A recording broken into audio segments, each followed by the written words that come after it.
Hey everybody, welcome to the Lion's Den at VidCon this year. As it always starts, my first step was to go to the airport. And if you follow me on Instagram, you saw the Toledo airport, and that's all you saw because the Toledo airport is a ghost town. Eventually, some people did show up, but pretty much for a while, it was just me in the airport, and that was it. It felt like a really fast trip out there. It helped that it was a short layover in Chicago, which was shrouded in fog. I got to Anaheim in about 5,000 steps, which is kind of crazy considering I went over 2,000 miles to get there. But when I got there, I beat Chad Bradle there, which was kind of cool because he was supposed to be there the night before, but due to some layovers and holdups and stuff, he had to sleep at the airport, and I beat him to Anaheim. So that was kind of cool. It was nice seeing him. I hadn't seen him since the Cedar Point gathering last year, which you should go. It's September 13th this year.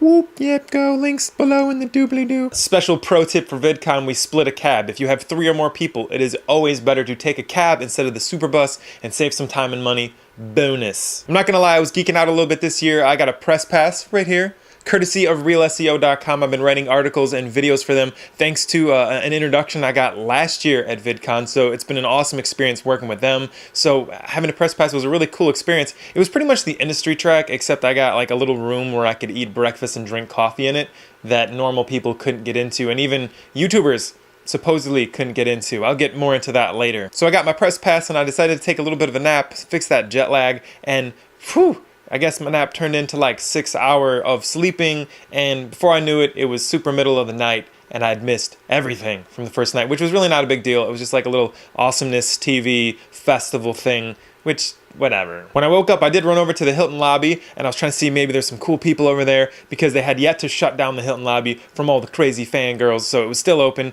I went around the lobby trying to see who I could find, and I ran into Damie from Australia, who was enjoying VidCon this year as well, and she looked at me like I was a serial murderer because I don't know why, and so that was awkward. And I walked away. The first day, of course, kicked off with an awesome keynote speech. If you want to see it, I recorded the whole thing. Links below for your viewing pleasure. It's in a little playlist. So if you wanted to see it by speaker or you want to like come back, check another piece of it later. It's a really nice little playlist so you can just skip around and enjoy it. I was hanging around the panels on the 3rd floor for most of the day. Had an awesome view in between panels from the 3rd floor, so I grabbed a couple shots of that for you guys. Got to walk on the red carpet, although I don't think it was for celebrities. I think it was just for waiting in line, although maybe we were the celebrities.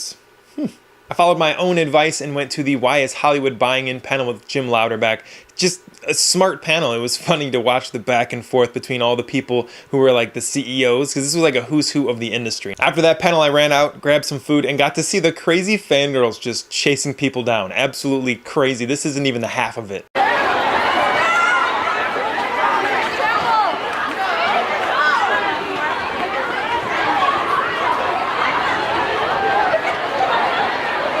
And that was really the story of VidCon this year. The fans have arrived. They are here to stay, and the numbers are going to continue to grow. So if you had that close-knit sort of VidCon feel you used to have, it's not the same anymore directly. I mean, you can still find it in places, but you got to work a little harder for it. So if you didn't see my article, I'd love to know your thoughts on the changing VidCon situation if you went to it this year. If not, I still highly suggest you go. I just say industry pass now. Don't get community pass. It will frustrate the bejesus out of you.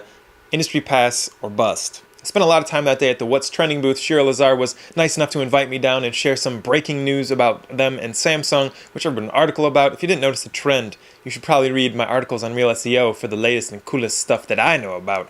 But anyway, I spent a lot of time down there, and I ran into none other than iSexy, Kevin, the guy I interviewed at Playlist, so that was really cool. I also got to see Megan Tonjes sing to a man-sized cat.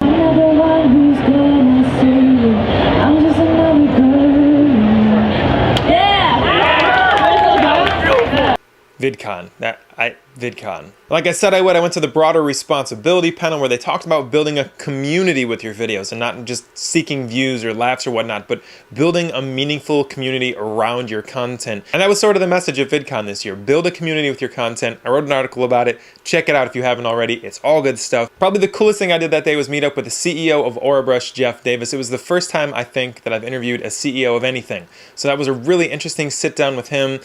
His mind and the way it works and the way Orabrush is approaching online marketing just sort of blew my mind. I thought it was really cool stuff. After the interview, I went out and enjoyed the view, enjoyed some refreshments, and then I headed back because my wife was flying into VidCon as she did last year to enjoy it with me. So I went back, and that was pretty much the end of the first day for me. All in all, I was pretty pumped at this point. VidCon had been well worth it. The industry track, phenomenal. I started the next day at the Fan of Fans panel like I said I would, although it was kind of weird because I didn't take any video, not even a picture, nothing. I know originally I said the net neutrality would be one of the best panels you could go to, but I kind of convinced myself it would be no good.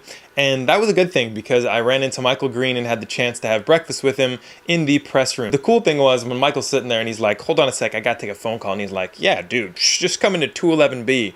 You can come right in. I'm like, whoever you're talking to, they can't just come in. They gotta have a press pass. And he goes, it's Mr. Guitar Man, no problem. Lo and behold, Mr. Guitar Man comes to the front of the room and he's like, yeah, Mr. Guitar Man, just let me in. And they're like, I'm sorry, sir, you can't come in. And I'm like, press pass, he's with me. And they're like, oh, here, go right ahead. So that was kind of like a fun little moment for me to get Mr. Guitar Man into the press room. So that was kind of cool, fun story, I guess. Then I headed down to get my VidCon shirt, ran into Kevin Bruick, who's always a fun person to chat with. He was fresh off his trip to Vegas, somewhere I definitely need to go in the future. I let him know I was heading over to Philly D's panel where he was in a panel with a guy from Maker. And I was like, dude, we gotta go to this panel. There could be fisticuffs. And he was like, man, this is going to be good, let's go. Unfortunately, he had to split before the panel really got underway, but I was sitting there just waiting for Phil to deck the Maker guy, who happened to be a total D-bag. Like, most of the people on the panel were saying helpful things. The guy from Maker just kept trying to weasel in little things and little advertisements about how Maker's awesome and how you should join Maker. And it was just, it felt so thin and stupid. Like, why is this guy even on this panel if he's not going to contribute in a meaningful way? So that was a little bit annoying. I don't want to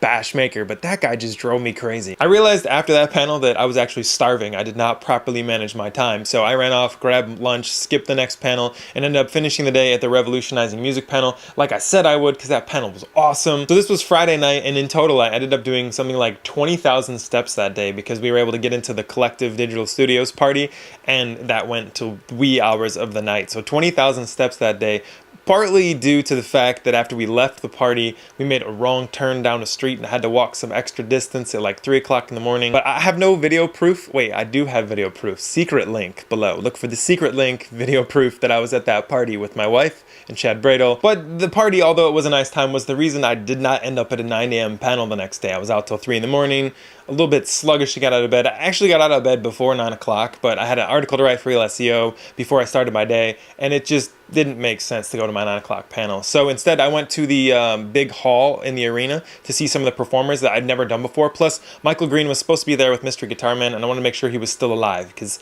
he was in an interesting state the night before, and I wanted to make sure he didn't die.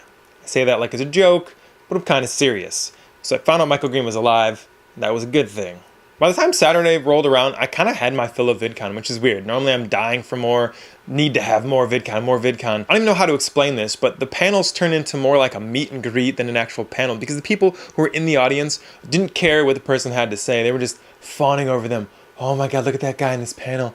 He's amazing. And then after the panel was over, they'd all try to rush up there and get signatures and handshakes and whatnot. So the information that was in the panels, while it was helpful and useful, it could have been better. And the type of people on the community track diluted the usefulness a little bit. So I may entirely skip panels after the industry track next year. I don't know.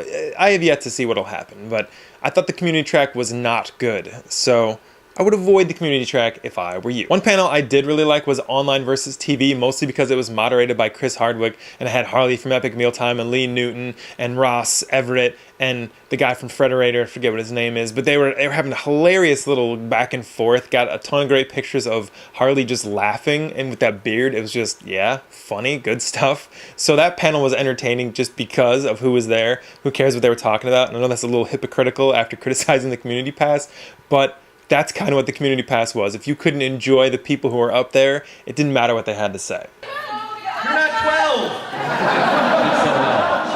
Was anyone here born in the 1900s? You were.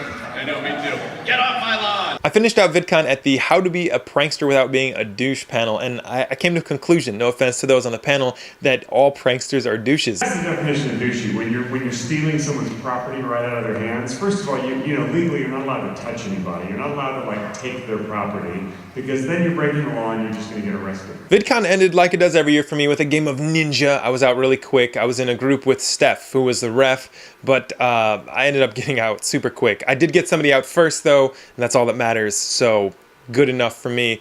Really, I do Ninja because it's just like cool. I hope to break the record every year. This year we did not break the record, so that was disappointing. Lobster Boy became Taco Man and he won the tournament again, so that was kind of cool.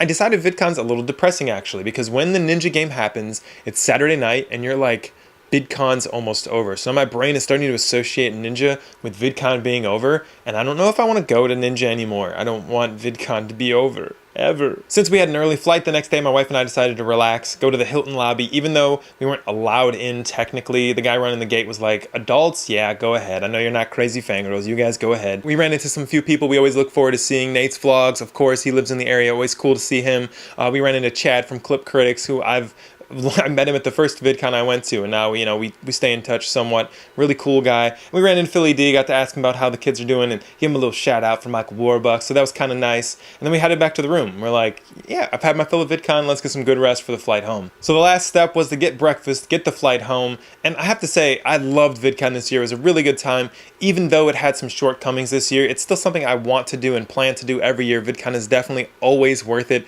It's been better in the past, don't get me wrong, but it's still amazing and it's still the best gathering for YouTube that there is. If you feel like you missed out, you can read all my articles on ReelSEO.com about it. I think I wrote 5 or 6 of them about VidCon, and I'm still name dropping VidCon in all the articles because everything they talked about is still relevant in a lot of things I'm talking about that are current in the news lately. So I'll just name drop a little quote from George Stroumboulous or something and move on with my day. In the end, it took me 60,000 steps to enjoy VidCon this year, and no matter how many I take, I could always take more, but it's always worth it, each and every one of them. VidCon is awesome every year. You should go if you haven't already. Honestly, this isn't a commercial for them.